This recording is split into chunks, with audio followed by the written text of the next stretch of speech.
Have you ever prayed and heard nothing? No sign, no voice, no miracle, just silence. You asked with sincerity, you waited with faith, and still nothing happened. And the question starts to form in your mind. Is God ignoring me? Did I do something wrong? Or worse, is no one there at all? The silence of God is one of the most painful experiences a human can face. Not anger, not punishment, but silence. Yet, across history, from prophets to philosophers, from saints to skeptics, many believed that God's silence is not absence, but a message. Today, we explore 5 things the silence of God teaches us, not as easy answers, but as truths that change how we live, how we suffer, and how we grow. 1. Silence teaches us responsibility. When God is silent, we're forced to act.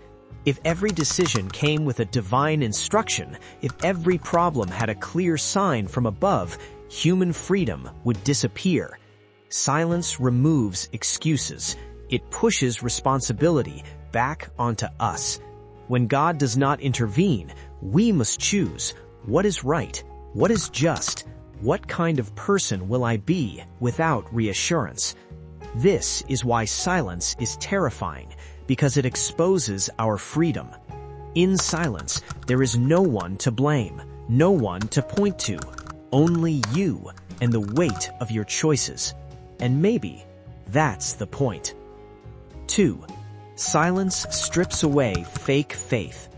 Many people love God when God speaks, when prayers are answered, when life feels guided. But silence reveals the truth. Do you believe because it comforts you, or because you choose to? When God goes quiet, faith becomes uncomfortable. You no longer follow rewards, you follow conviction. Silence separates belief from habit, faith from dependency, devotion from transaction. It asks a brutal question. If God gives you nothing, will you still walk the path? And only honest faith survives that question. 3. Silence forces us to listen to ourselves. When God speaks, we look upward. When God is silent, we look inward. And what we find there is not always pleasant. Silence removes distractions. It removes certainty. It removes spiritual noise. And suddenly, you hear your fears, your doubts, your true desires, your moral conflicts. Many people don't fear God's silence because they feel abandoned. They fear it because they might hear themselves clearly for the first time. Silence becomes a mirror, and not everyone is ready to look. 4. Silence teaches patience and time. Humans want answers now. God, if God exists, does not operate on human urgency. Silence stretches time. It teaches us that growth is slow, understanding matures, meaning unfolds, not appears. Some truths cannot be explained quickly because they can only be lived. The silence of God teaches patience, not as waiting, but as enduring uncertainty without collapsing. It trains the soul to remain standing even when the future is unclear. 5. Silence reminds us that meaning is not given, it is built. Perhaps the most uncomfortable lesson of all. What if God is silent because meaning was never meant to be handed to us?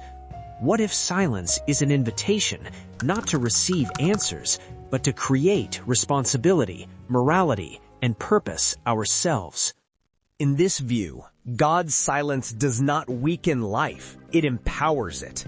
Because when there is no voice commanding goodness, choosing good becomes more meaningful. When there is no guaranteed reward, doing the right thing becomes an act of courage. Silence transforms morality from obedience into character. Maybe the silence of God is not rejection. Maybe it's respect. Respect for human freedom, for human growth, for human responsibility. And maybe the most powerful faith is not the one that hears God loudly, but the one that continues walking even when the world feels quiet.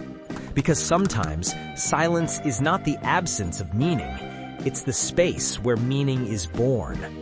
If you've ever felt abandoned in silence, you are not weak, you are human, and you are not alone.